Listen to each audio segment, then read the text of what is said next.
Bonsoir à tous, j'espère que vous allez bien, j'espère que cette vidéo vous trouve en bonne santé, là où vous êtes, dans la joie, dans la paix, dans l'amour de notre Seigneur et Sauveur Jésus-Christ. Voilà, comme on l'a annoncé dimanche dernier et comme on l'avait fait déjà durant la première vague, durant le premier confinement, je vais dire ça comme ça, maintenant on est plutôt dans une étape de reconfinement. On va avoir des études bibliques ensemble, des études bibliques durant lesquelles on va aborder un thème bien précis ensemble. On va étudier un thème bien précis ensemble, un thème qui touche le chrétien, un thème qui touche chacun d'entre nous. On va discuter de thèmes de la vie de tous les jours du chrétien. Et en fait, l'objectif de cette étude biblique, c'est de remplacer un peu nos cellules de prière durant lesquelles, normalement, on étudie des passages bien précis de la parole de Dieu, durant lesquels on aborde des sujets qui touchent réellement le chrétien. Et donc, pour remplacer un peu ces études bibliques, ce qu'on fait, c'est pour remplacer les cellules, on fait des études bibliques ensemble. Et donc, c'est ce qu'on commence aujourd'hui. Donc, durant toute la période où on ne pourra plus avoir nos cellules de prière parce qu'on aura plus la possibilité de se réunir à beaucoup dans les maisons, on va avoir ces moments d'études bibliques ensemble. Et donc pour cette première étude biblique de cette deuxième session, de cette deuxième vague, je vais dire, de l'épidémie, je voulais qu'on parle ensemble d'un sujet qui touche vraiment l'ensemble des chrétiens, parce que c'est un sujet qui est à la base même de la vie chrétienne, qui est au-dedans même de la vie chrétienne, c'est la croissance du chrétien. En fait, il y a 2 semaines, donc pas ce dimanche, le dimanche précédent, on a parlé ensemble du passage vers l'autre côté. Et c'est en repensant à cette prédication que j'ai eu envie de parler avec vous de la croissance. On a parlé en fait de la manière dont Christ nous invite à monter dans la barque, de la manière dont Christ veut qu'on monte dans la barque avec lui et qu'on passe ensuite de l'autre côté. Et on a rapidement aussi parlé de ce qui nous attend de l'autre côté. Parce qu'évidemment, c'est intéressant de se dire « je vais passer de l'autre côté », mais c'est intéressant aussi de se poser la question « mais qu'est-ce qui m'attend de l'autre côté ?» Et rapidement, durant la prédication, il y a 2 semaines, on avait abordé que de l'autre côté, ce qui nous attend, c'est la gloire. De l'autre côté, ce qui nous attend, c'est la prospérité. De l'autre côté, ce qui nous attend, c'est la bénédiction qui nous vient de Dieu. Et j'aimerais aujourd'hui justement qu'on se focalise sur quelque chose qui nous attend également de l'autre côté, qui, dans notre passage vers l'autre côté, va nous accompagner. L'une des choses qui nous attend de l'autre côté, c'est la croissance. La croissance nous attend de l'autre côté. Là où tu es, que ce soit dans ton salon, devant la télé, devant ton téléphone, peu importe, sache que ce qui t'attend de l'autre côté, c'est la croissance. C'est la croissance dans toutes les choses de ta vie. C'est de pouvoir t'améliorer dans toutes les choses qui te tiennent à cœur. C'est le perfectionnement. C'est pouvoir croître dans tous les secteurs de ta vie, dans toutes les choses qui te tiennent à cœur dans ta propre vie. C'est ce qui t'attend de l'autre côté, la croissance. La croissance, c'est un concept en fait qui est très important dans la vie du chrétien. Dans la vie chrétienne, la croissance, c'est quelque chose de très important parce que Dieu, en fait, il ne nous appelle pas à stagner. Dieu appelle toute chose à la croissance.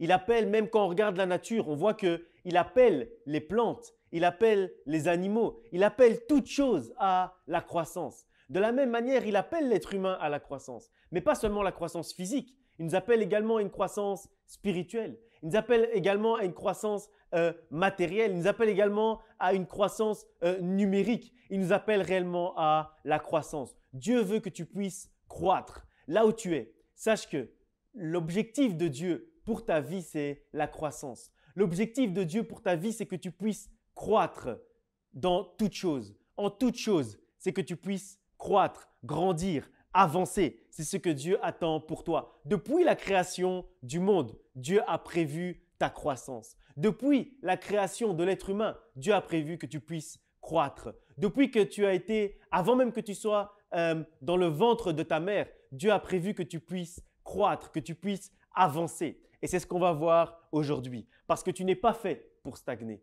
Tu es fait pour la croissance. Tu es fait pour croître. Tu es fait pour avancer. Tu es fait pour te perfectionner. Amen. On va lire ensemble Psaume chapitre 92, versets 13 et verset 14. On peut amener un truc à boire. Psaume 92, 13 à 14. Car les justes poussent comme le palmier. Ils s'élèvent comme le cèdre du Liban. Bien plantés dans ta maison éternelle, ils fleurissent sur les parvis de ton temple, notre Dieu. Merci. Ils fleurissent sur les parvis de ton temple, notre Dieu. Ce passage, en fait, il nous parle d'une chose. Il nous parle d'un concept important. C'est la croissance, mais pas la croissance de n'importe qui. Il nous parle de la croissance du juste. Il nous parle de la manière dont le juste peut croître. Lorsque l'on vit dans la justice de Dieu, on commence à croître. C'est ce que nous dit ce passage. Ce passage nous dit que les justes poussent comme le palmier. Il nous dit que les justes s'élèvent. Là où tu es, si tu es juste, sache que tu dois croître comme le palmier. Sache que tu dois grandir comme le cèdre du Liban. Sache que tu dois t'élever parce que tu es juste aux yeux de ton Dieu. Déjà, ça c'est intéressant. Ça d'abord c'est intéressant de voir que le juste, il est censé croître. Donc il y a deux choses. Lorsqu'on ne croit pas, est-ce que ça veut dire qu'on n'est pas juste? Donc c'est à nous de nous poser la question. Ou alors quand on se sent juste, mais qu'on n'avance pas, mais qu'on n'est pas en train de grandir. La question qu'il faut se poser, c'est est-ce que la justice, est-ce que ce qu'on croit être juste est réellement juste? Est-ce que la justice qu'on voit avec nos yeux, c'est réellement la justice que Dieu veut qu'on applique? Ce sont les deux questions que ce passage m'amène à me poser. C'est intéressant de voir que le juste croit. Sache que la croissance que tu attends se trouve dans la justice. La croissance que tu attends se trouve dans la justice qui vient de notre Dieu. Si tu stagnes aujourd'hui, c'est peut-être que tu manques le but, que tu manques la justice qui vient de Dieu, que tu n'es pas juste aux yeux de ton Dieu.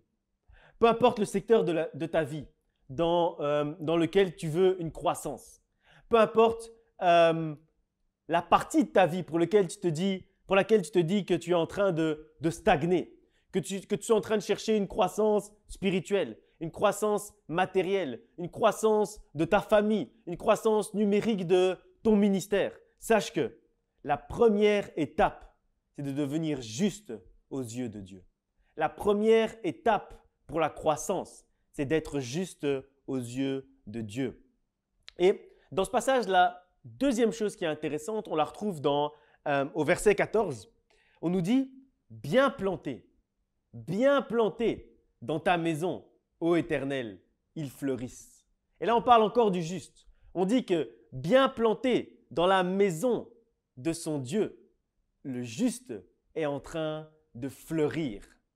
Si tu veux fleurir, il faut que tu sois juste et il faut que tu sois également planté dans la maison de ton Dieu. Bien planté dans la maison de l'Éternel, le juste fleurit. Et fleurir c'est intéressant aussi. Fleurir, c'est la première étape. C'est la première étape avant qu'un arbre puisse commencer à porter du fruit. Avant de porter du fruit, il faut d'abord fleurir. Il faut d'abord fleurir avant de pouvoir porter du fruit. Et pour fleurir, il faut être planté dans la maison de l'Éternel. Fleurir, c'est la première étape pour porter du fruit. Et ce passage, justement, il nous parle de comment entrer en floraison. Comment est-ce que le juste entre en floraison? C'est en étant planté dans la maison de l'Éternel. C'est la manière dont le juste entre en floraison. Si tu veux entrer en floraison, sois planté dans la maison de l'Éternel. Sois juste et sois planté dans la maison de l'Éternel. Avant de pouvoir porter du fruit, sache qu'il faut fleurir. Et pour fleurir, il faut être planté dans la maison de l'Éternel. Dans cette période, en fait, ce qu'on est en train de voir, et on est peut-être un peu aussi coupables, nous les serviteurs de Dieu, on voit de plus en plus de gens qui ont l'impression que les églises sont inutiles, que les églises ne sont plus importantes. Comme on publie justement beaucoup de choses, c'est pour ça que je dis qu'on est peut-être un peu coupable, puisque la vidéo que je publie aujourd'hui, peut-être qu'elle va conforter certains dans l'idée que l'église, l'assemblée, ce n'est pas important. Que la maison de Dieu, ce n'est pas important. Comme on publie beaucoup sur les réseaux, les chrétiens ont l'impression que c'est suffisant. Que c'est suffisant pour être édifié, que de juste se contenter de regarder des vidéos. Et comme on regarde des vidéos avec d'autres gens, puisque c'est comme ça, hein, sur Facebook, quand on est en train de regarder, on voit le nombre de personnes qui sont en train de regarder avec nous et donc on a l'impression qu'on fait partie d'une certaine communauté. On a l'impression que c'est suffisant.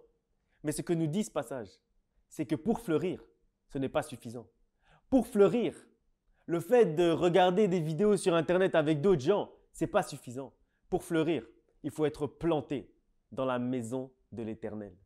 Pour fleurir, il faut être planté dans la maison de l'Éternel. Ce passage, en fait, il nous rappelle que c'est pour fleurir qu'un chrétien a besoin d'être planté dans la maison de son Dieu. Si tu veux fleurir, plante-toi, établis-toi dans la maison de ton Dieu.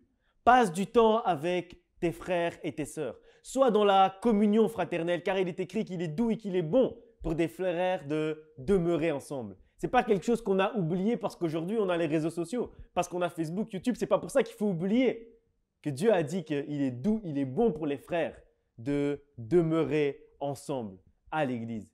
Il est doux, il est bon pour les frères de demeurer ensemble. Et pour entrer en floraison, les frères et sœurs ont besoin d'être ensemble, ont besoin d'être plantés dans la maison de leur Dieu.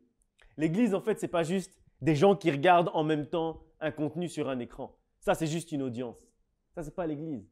Ça, c'est juste une audience. Parce que sinon, au moment où on est tous en train de regarder TF1, on peut dire qu'on est l'église de TF1. Mais ce n'est pas correct. Ce n'est pas correct de dire qu'une église, c'est juste des gens qui regardent la même chose au même moment. Ça, c'est juste une audience. L'église sont des gens qui se serrent les coudes. C'est une famille.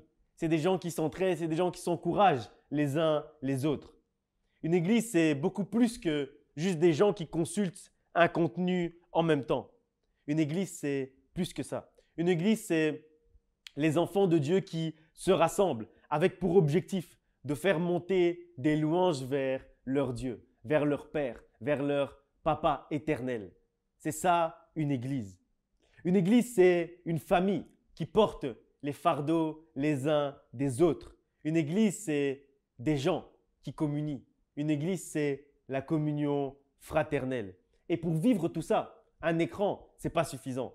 Il faut se connecter les uns aux autres. Pas se connecter sur Internet, mais se connecter les uns aux autres. Pas se connecter tous sur le même contenu, mais se connecter les uns aux autres. Être en connexion ensemble, les uns avec les autres. Servir Dieu les uns avec les autres. S'encourager les uns les autres. J'ai déjà parlé plusieurs fois du concept de réciprocité dans la Bible, donc je ne vais pas revenir sur ça. Mais il faut juste se rappeler que pour fleurir, c'est important d'être ensemble, d'être les uns avec les autres. C'est ce qu'on appelle être planté dans la maison de l'Éternel. Et c'est ce qui nous permet, nous, en tant que chrétiens, de fleurir. Et fleurir, c'est la première étape pour porter du fruit. Donc si tu ne portes pas de fruit, peut-être que tu n'as pas fleuri.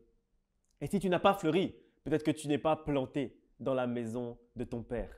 Si tu n'as pas fleuri, peut-être que tu n'es pas planté là où tu dois être planté. Et si tu veux porter du fruit, tu dois d'abord fleurir. Entre d'abord en floraison avant de vouloir porter du fruit.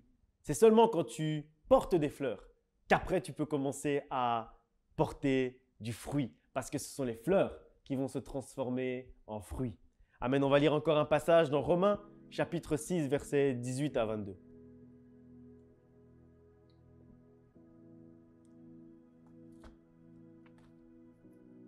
Romains 6, verset 18 jusqu'au verset 22. Ayant été affranchis du péché, vous êtes devenus esclaves de la justice. Je parle à la manière des hommes à cause de la faiblesse de votre chair, De même donc, que vous avez livré vos membres comme esclaves à l'impureté et à l'iniquité, pour arriver à l'iniquité. Ainsi maintenant, livrez vos membres comme esclaves à la justice, pour arriver à la sainteté. Car, lorsque vous étiez esclaves du péché, vous étiez libres à l'égard de la justice. Quels fruits portiez-vous alors? Des fruits dont vous rougissez aujourd'hui. Car la fin de ces choses, c'est la mort. Mais maintenant, ayant été affranchis du péché et devenus esclaves de Dieu, vous avez pour fruit la sainteté et pour fin la vie éternelle. On nous parle ici du premier élément, de la première caractéristique du chrétien qui vit la croissance, la justice. C'est ce dont on nous parle ici. On nous parle ici de ce premier élément nécessaire pour la croissance. Vous savez, une graine, quand on la dépose dans la terre, elle a besoin de différentes choses pour croître. Elle a besoin d'eau, elle a besoin de lumière, elle a besoin d'une terre fertile, parfois elle a besoin d'engrais. De la même manière, pour croître, un chrétien a besoin de différentes choses. Il a besoin de la justice de Dieu et il a besoin d'être avec ses frères et sœurs, d'être planté dans le temple de son Dieu. Il y a d'autres choses dont le chrétien a besoin pour grandir, pour croître. Il a besoin du Saint-Esprit, il a besoin de la parole de Dieu, il a besoin d'autres choses. Mais aujourd'hui, comme c'est une étude biblique, ce n'est pas une prédication, on va juste se concentrer sur ces deux choses, la justice et être planté dans le temple de Dieu. Et donc ici, on nous parle du premier élément nécessaire à la croissance, la justice. Dieu nous appelle à devenir, dans ce passage, Dieu nous appelle à devenir esclaves de la justice. Parce que c'est ce qui nous permet d'arriver ensuite à la sainteté. Si on veut arriver à la sainteté, il faut d'abord devenir esclave de la justice. Et quand on devient esclave de la justice, ce qu'on nous dit dans ce passage, c'est qu'on se libère du péché. À partir du moment où on devient esclave de la justice, on se libère du péché. On s'affranchit du péché. Donc, la justice à laquelle Dieu nous appelle, c'est la liberté par rapport au péché et à la chair. C'est en étant libéré du pouvoir du péché que l'on devient juste aux yeux de Dieu. La seule manière de devenir juste aux yeux de Dieu, c'est de s'affranchir par rapport à la chair et par rapport au péché. Ça veut dire ne plus être dirigé par la chair et le péché. Et ensuite, on nous parle des fruits, en nous disant que lorsqu'on est libre et juste, on porte des fruits dont on est fier. Pas des fruits dont on a honte, pas des fruits dont on rougit demain, mais des fruits dont on est fier. Contrairement aux fruits qui nous font honte lorsqu'on n'est pas juste aux yeux de Dieu, on porte des fruits qui nous font honte demain. Mais quand on est juste aux yeux de Dieu, on porte des fruits dont on est fier, qu'on peut regarder et dire « je suis fier du fruit que je suis en train de porter ». C'est important. C'est important d'être fier des fruits que l'on porte. C'est important d'être fier des fleurs qui vont ensuite devenir des fruits dans nos vies. C'est important, c'est primordial pour la vie du chrétien. On va encore lire un passage dans 2 Corinthiens, chapitre 13 au verset 11. 2 Corinthiens 13, 11, on va prendre ensemble. «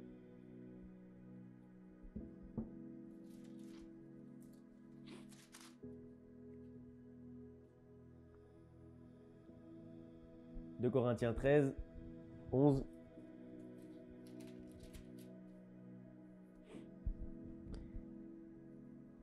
J'ai terminé, mes frères, soyez dans la joie. Travaillez à votre perfectionnement. Encouragez-vous mutuellement. Soyez d'accord entre vous. Vivez dans la paix. Alors le Dieu d'amour et de paix sera avec vous. Travaillez à votre perfectionnement. Travaillez à votre perfectionnement. Quand on dit ça, c'est comme dire travaillez à votre croissance. Soyez des gens qui sont capables de travailler à leur propre croissance, de se perfectionner. Se perfectionner, ça veut dire croître tous les jours de notre vie. C'est ça, se perfectionner. On nous dit ici, travaillez à votre perfectionnement. On nous dit ensuite, encouragez-vous mutuellement. On nous dit ensuite, soyez d'accord entre vous. Et après, on rajoute encore, vivez dans la paix. Ici, en fait, on met en lien le perfectionnement continuel, donc la croissance, on le met en lien avec l'unité, avec euh, l'encouragement mutuel et avec la paix entre les frères et sœurs. Un chrétien, en fait, il ne peut pas croître et se perfectionner s'il est seul. Il doit être planté dans l'assemblée, planté dans son assemblée pour croître et se perfectionner.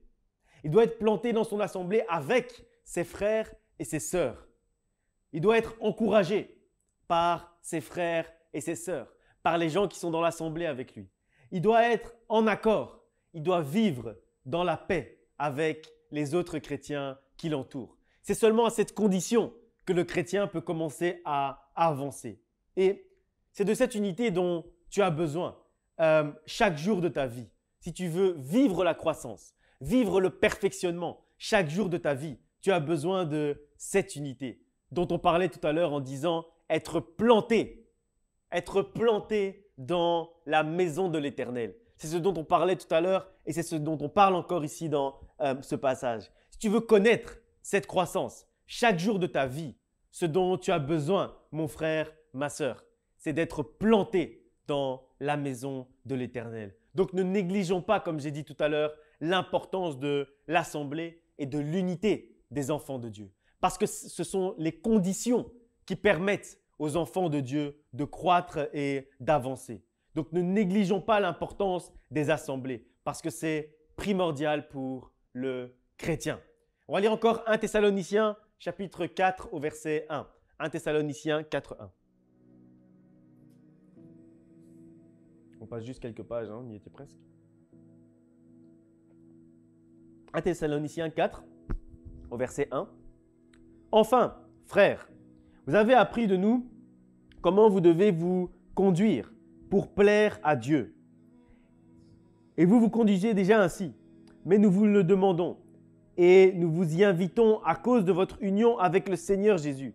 Faites toujours plus de progrès dans ce domaine.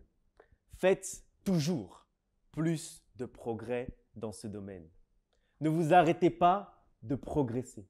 Ne vous arrêtez pas de croître. C'est ce avec quoi je voulais vous laisser aujourd'hui pour cette étude biblique. Que vos progrès soient continuels. Que vos progrès ne s'arrêtent pas en chemin. Faites toujours plus de progrès. En fait, il y a une certaine continuité dans la croissance. La croissance, c'est quelque chose de continu. Il y a une continuité dans la croissance que Dieu veut pour ses enfants. Il ne veut pas en fait qu'on avance jusqu'à un certain point et qu'après, on soit bloqué. Il ne veut pas qu'on avance jusqu'à un certain niveau et puis qu'on soit bloqué. Ce que Dieu veut, c'est qu'on fasse des progrès chaque jour de notre vie. Ce que Dieu veut pour toi, ce sont des progrès quotidiens. Que chaque jour, tu puisses travailler à ton perfectionnement. Donc chaque jour, que tu puisses continuer à croître. Que chaque jour de ta vie, tu puisses continuer à croître. Donc la question de Dieu pour toi aujourd'hui, c'est quel est ton dernier progrès? Pose-toi un peu la question. Quelle est la dernière fois où tu peux te dire « j'ai progressé » ?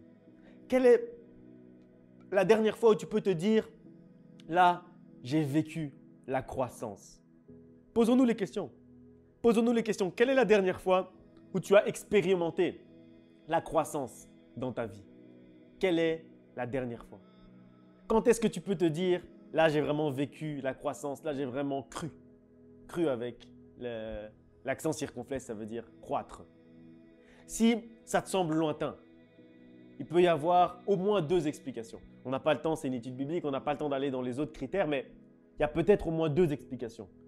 La première, ça pourrait être que tu n'es pas suffisamment juste aux yeux de Dieu. Tu n'as pas suffisamment vécu la justice de Dieu. Tu ne vis pas suffisamment au quotidien dans la justice qui vient de ton Dieu. La deuxième possibilité, ça peut être que tu es loin de la maison de l'Éternel. Ça veut dire que tu n'es pas suffisamment planté, ancré, affermi dans la maison de Dieu, dans une assemblée locale, dans ton assemblée. Peut-être tu peux faire partie d'une assemblée, mais tu n'es pas suffisamment planté dans cette assemblée. Ça veut dire que tu ne fais pas suffisamment partie de la vie de cette assemblée. Peut-être que tu ne t'investis pas suffisamment dans cette assemblée. Et donc Dieu t'appelle à t'investir dans cette assemblée. Dieu t'appelle à vivre la justice qui vient de lui. S'il y a une des deux explications qui te semble correcte, cohérente pour toi, dans les deux cas, ce que je t'invite à faire après cette étude biblique, c'est à prier ton Dieu. À prier ton Dieu, à te rapprocher de lui. Soit pour demander ses instructions pour que tu deviennes l'homme, la femme juste à ses yeux. Pour que tu sois le chrétien juste qu'il attend que tu sois. Soit pour trouver le moyen de te planter dans la maison de l'Éternel. Si tu n'as pas d'assemblée, peut-être que c'est le moment de trouver une église, de trouver une assemblée locale près de chez toi, dans laquelle Dieu veut que tu sois planté. Il n'est pas bon que le chrétien soit isolé. Ce n'est pas quelque chose de bon. C'est pas on essaye de nous faire croire parfois, de nous mentir, que c'est quelque chose de bon d'être isolé, de prier dans son coin. Ce n'est pas bon. Il n'est pas bon que le chrétien soit isolé. Le chrétien, il fleurit, comme on l'a lu tout à l'heure. Il fleurit quand il est entouré d'autres chrétiens. Il fleurit quand il est avec ses frères et sœurs. Donc sois juste, vis dans la justice qui vient de Dieu et sois implanté dans une assemblée locale. Sois planté dans la maison de l'Éternel, vis dans la maison de l'Éternel. Chaque jour que tu puisses réellement te sentir implanté dans une communauté chrétienne locale, car alors tu vas fleurir et les fleurs vont donner naissance à des fruits. Tu vas fleurir et après avoir fleuri, après que la floraison est terminée, tu vas porter du fruit. Alors tu connaîtras la croissance dans tous les domaines de ta vie. Tu vas avoir la floraison et après la floraison, tu auras les fruits. Merci beaucoup de nous avoir suivis pour cette étude biblique. J'espère que vous avez passé un moment édifiant. Je sais que les études bibliques, c'est court. Je sais qu'on en voudrait parfois un peu plus, mais c'est l'objectif. Ce n'est pas l'objectif de prêcher, c'est l'objectif de faire une étude biblique, qu'on puisse partager ensemble, continuer l'étude biblique ensemble, continuer chez vous, à la maison, à étudier ces passages, à relire ces passages, à poser des questions. Si vous voulez poser des questions dans les commentaires, n'hésitez pas, on se fera un plaisir d'y répondre la semaine prochaine dans la prochaine étude biblique. Vraiment, soyez bénis par ces moments, que Dieu puisse vous affermir, que durant ces moments de confinement, que vous puissiez réellement vous approcher de votre Dieu. Profitez de ces moments pour connaître la parole de Dieu. Profitez de ces moments pour découvrir la parole de Dieu, pour vous approcher de votre Dieu. Ayez réellement soif de Dieu. Ayez faim de la parole de Dieu. Que chaque jour de votre vie, durant ce confinement, vous puissiez vous dire que vous connaissez quelque chose en plus sur votre Dieu. Parce qu'alors, le confinement n'aura pas été vain. Encore une fois, je vais vous dire, comme je vous disais dans la première vague, on sortira de cette crise ensemble. On sortira de cette crise dans l'unité. On sortira de cette crise dans la paix, dans la joie et dans l'amour du Seigneur. Que Dieu vous bénisse, que Dieu vous protège, que Dieu vous fasse grandir en sagesse, en amour, en intelligence. Je vous aime très fort. Bye bye.